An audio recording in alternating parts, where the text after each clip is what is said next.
I moved back to my hometown. I was 25, working long shifts at a warehouse, and my body was running on fumes. Migraines, nausea, fatigue, nothing dramatic, just enough to make me feel like I was carrying around an extra 50 pounds on my chest. My mom insisted I see a doctor. That's how I ended up at Willow Creek Family Clinic. It was small, tucked between a laundromat and an insurance office, but it looked clean and quiet. The kind of place where you felt like people actually remembered your name. The nurse who called me back was a woman in her late 30s with dark hair pulled back in a tight bun. Her badge read Nurse L. Harper. "First time here?" she asked as I followed her into the exam room. "Yeah, just moved back," I said. "Well, welcome home. We'll take good care of you," she smiled. And for a moment, I believed her. The doctor ran basic tests, ordered blood work, and prescribed vitamin injections to boost my energy while we waited on results. Nothing unusual. But Nurse Harper was the one who gave the injections. The first time, she prepped my arm, swabbed it, and said, "This will sting a little." Her voice was calm, reassuring. I barely felt the needle. But the weird thing was how fast it hit me. Within minutes, my whole body felt warm. Not bad exactly. Just odd. My head cleared like someone wiped a foggy window. My arms tingled. For the first time in months, I felt awake. Alive. "That's normal," she said when she saw my expression. "Means it's working." And I wanted to believe her. For the next month, I went in weekly. Each time, Nurse Harper greeted me with that same calm smile. Each time, the injection hit me fast, like flipping a switch. But there were side effects. I started waking up at night drenched in sweat. My heart would pound for no reason, like I'd been running. My hands trembled sometimes at work, enough that my boss told me to slow down with the machinery. When I mentioned it, Nurse Harper tilted her head sympathetically. "Adjustment period. Your body's just regulating. It'll pass." She always had an answer, always sounded so certain, and I was too tired to argue. One afternoon, I came in late after work. The clinic was quiet, lights dimmed, only one receptionist left at the desk. Nurse Harper waved me back. "You're my last patient of the day," she said, almost cheerfully. I sat in the chair, rolling up my sleeve. She prepped the syringe like usual, but this time, I noticed something. The vial wasn't labeled. No pharmacy sticker. Just a small amber bottle with a handwritten mark on the cap. "What's that?" I asked. She didn't miss a beat. "Same formula, just from a different batch." She slid the needle in before I could question it further. The warmth spread faster than ever. My vision blurred for a second, and I grabbed the armrest. "Easy," she soothed, her hand brushing mine. "It's strong today. Just breathe." When it passed, she smiled. "See? Already better." I walked out in a daze, trying to convince myself I was imagining things. That night, though, I couldn't sleep. My skin buzzed like static. My mouth was dry, no matter how much water I drank. My heart raced so fast, I thought about going to the ER. But by morning, it was gone. And stupidly, I went back to work like nothing happened. Over the next few weeks, little cracks started forming. One evening, I ran into the pharmacist from the clinic at the grocery store. We made small talk, and I mentioned my vitamin injections. She frowned. "Strange. I don't remember filling any vials for you." I laughed awkwardly. "Maybe they use samples." "Not for injectables," she said firmly. "Those always go through us." A chill ran through me. The next appointment, I paid closer attention. Nurse Harper took me into the smaller procedure room, not the usual exam room. She locked the door behind us. That had never happened before. She pulled the amber vial from her pocket, not from the cabinet. When she caught me staring, she said, "Clinic rules. Less contamination if I keep them with me." Something in her tone dared me to argue. I didn't. But when the needle slid into my arm, I couldn't shake the feeling that it wasn't vitamins pumping into my bloodstream. I tried to brush it off until the day everything changed. It was a Saturday morning, and I was helping my dad clean out the garage. Halfway through, my vision went white. My knees buckled. I collapsed against a stack of boxes, gasping for air. By the time I came to, my dad was on the phone with 911.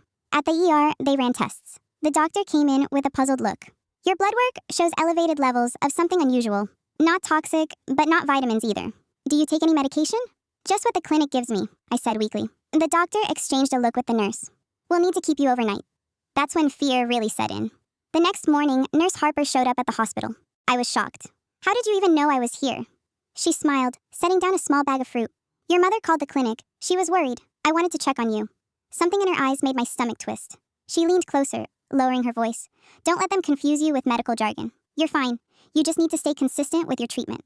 Her hand squeezed mine. Firm. Too firm. And that's when it hit me. She wasn't checking in as a caregiver. She was checking in as someone covering tracks.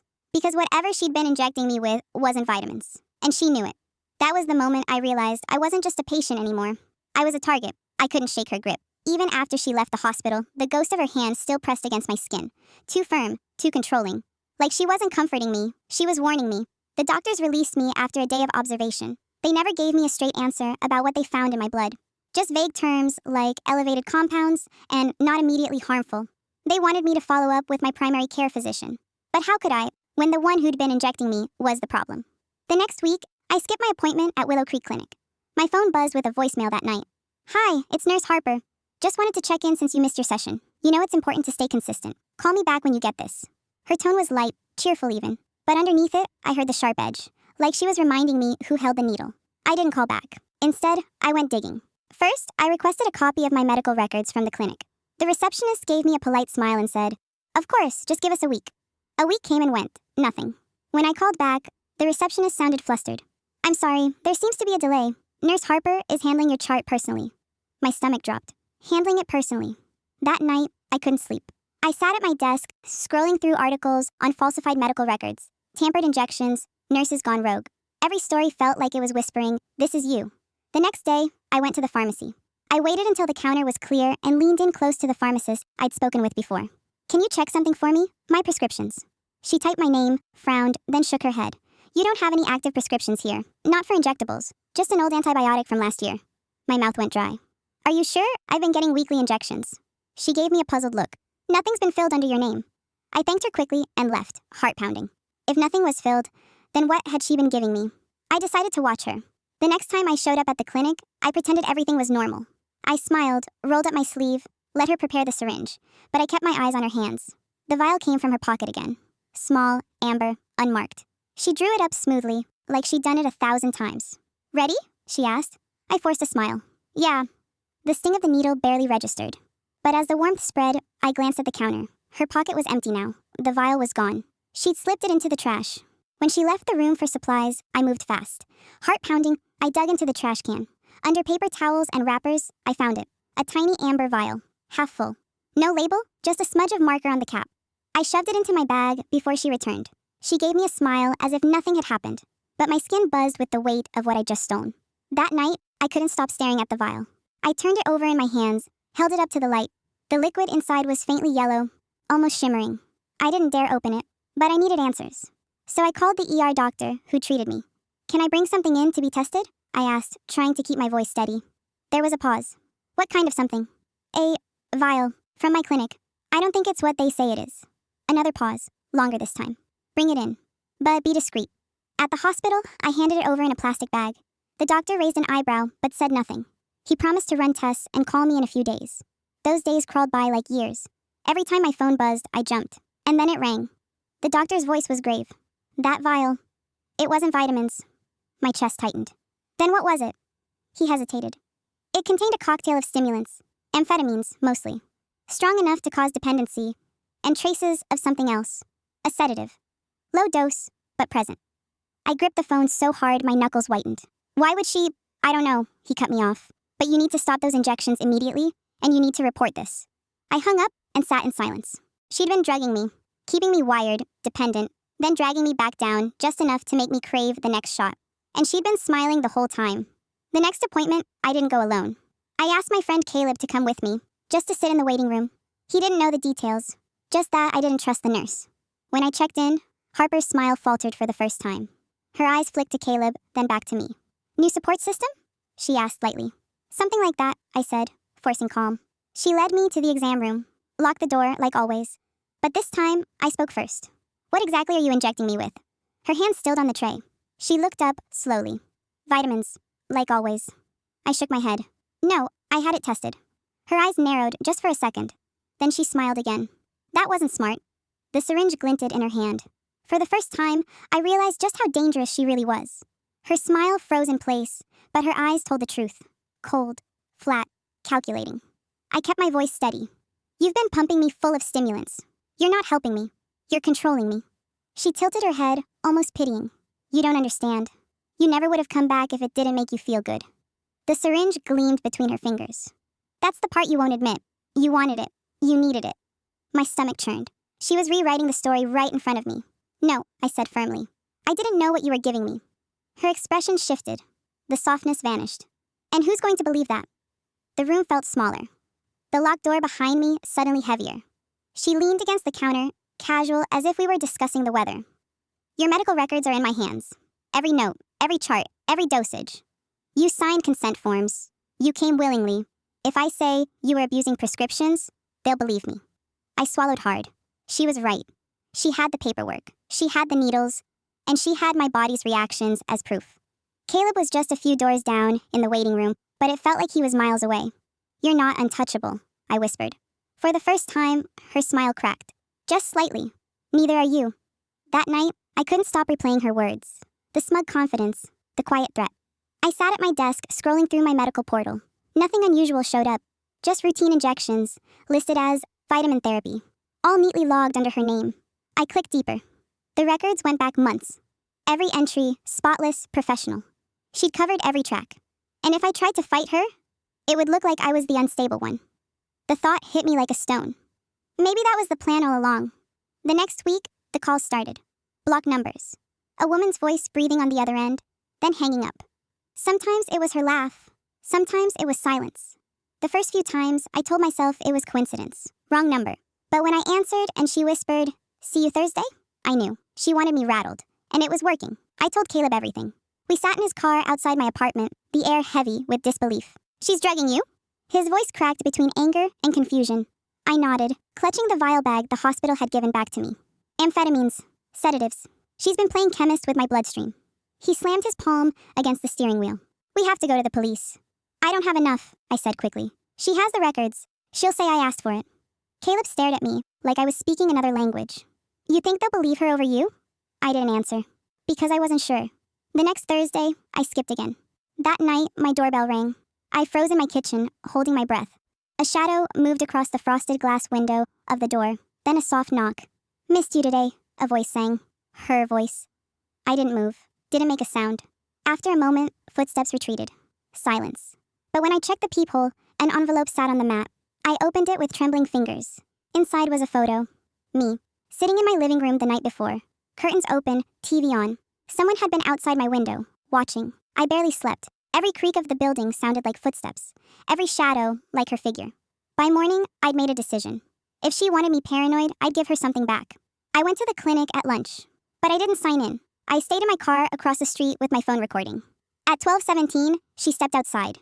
Not in scrubs, but in street clothes. She crossed the parking lot, glancing around, and pulled a small cooler from her trunk. She carried it inside like it weighed nothing. A cooler. My stomach turned. Whatever she was giving me wasn't coming from the clinic stock. It was coming from her trunk. I zoomed in, capturing the license plate, the cooler, her face. Proof. That night, I sent the video to Caleb. "Holy shit," he texted back. "You've got her." Not yet, I thought. But it was a start. The following week, she called again. This time, she didn't bother with block numbers. "You're making a mistake," she said smoothly. "You think people will side with you? They won't. You'll just look like another addict who can't admit what they are." I clenched the phone. "I'm done letting you stick needles in me." There was a pause. Then she laughed softly. "Oh, sweetheart, you already carry me inside you." The line went dead. Her words echoed long after. "You carry me inside you." Was she talking about the drugs? Or something else? Caleb insisted we go to the police with the vial, the video, the calls. The detective listened politely, took notes, bagged the vial. But when I mentioned her slipping into my apartment complex, his brows furrowed. "Any witnesses?" I shook my head. He leaned back. "It's troubling, sure. But what you've described doesn't quite rise to criminal charges yet. We'll send the vial to a lab. In the meantime, maybe avoid contact with her." Avoid contact, as if that were possible. The next day, my manager called me into her office. She closed the door, folded her hands, and sighed. "I got a call about you," she said carefully, "from someone claiming to be your nurse." Ice flooded my veins. "She said you've been struggling, that you've been misusing medications, that you might be unreliable at work." I shook my head violently. "That's not true." My manager gave me a sympathetic look. "I believe you, but HR needs documentation. Maybe take a leave of absence while this gets sorted out." She was poisoning more than my blood. She was poisoning my life. That night, I found another envelope under my door. No photo this time, just a note. "You'll come back to me eventually." They always do. Beneath it was a syringe. Empty. Clean. Waiting. I sat at my kitchen table until sunrise. The note spread in front of me. My hands shook, but my resolve hardened. If she wanted me broken, she'd have to fight harder. Because I wasn't playing patient anymore. I was playing survivor. And I was done letting her win. The syringe sat on my table all night. I couldn't look away from it. Empty, but still holding her fingerprints. A message as clear as her note. "You belong to me." I didn't sleep.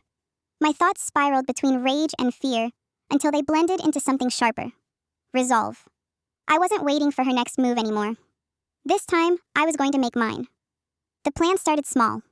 Cameras. I bought 3 that morning, discreet, motion activated, easy to hide. One went in my living room, facing the front door. Another by the back window she'd photographed me through. The last one, I tucked into the hall, angled toward my bedroom. If she came back, I'd have proof. No more my word against hers. But I needed more than defense, I needed bait. Caleb was skeptical when I told him. You're seriously going to set her up? His voice was tight with worry. I nodded. She's not going to stop unless she gets caught. We've tried the police. They won't act unless I hand them something undeniable. He rubbed his face. And what if she hurts you before you can get that proof? I met his eyes. Then you'll know I was right. He didn't like it, but he agreed. The following Thursday, I showed up at the clinic. Her face lit up when she saw me in the waiting room, like nothing had happened. I was starting to worry, she said sweetly, calling me back. I sat in the chair, heart pounding, while she prepped a syringe from her cooler. You're lucky you came in today, she murmured. You were probably starting to feel the withdrawal. I forced myself to smile. Yeah, I could tell. Her eyes glinted. See? I take care of you. The needle slid into my arm, the burn unmistakable. But this time, I palmed my phone, recording video under the table. The cooler in the corner, the unmarked vial, her hand pressing the plunger. Evidence. That night, I felt the rush again. The chemical high that made my skin buzz and my thoughts scatter. I hated that part of me still responded. Hated that she was right, in a way. My body wanted it, even if my mind screamed no. But I pushed through, focused on the footage. Watching it back, I nearly cried. Her face, the needle, the vial, my arm, all in one frame. This was it, the proof I needed. 2 days later, Caleb and I sat across from the detective again. I slid the phone across the desk. Watch. He did. No interruptions, no questions. His jaw tightened as the video played. When it ended, he leaned back, exhaling. This changes things, he admitted. The cooler, the unmarked vial, the injection. We can work with this. Finally. But then he added, we'll need to catch her in possession, something physical. Video helps, but the defense will argue consent unless we have the substances in evidence. I swallowed. So, you want me to go back?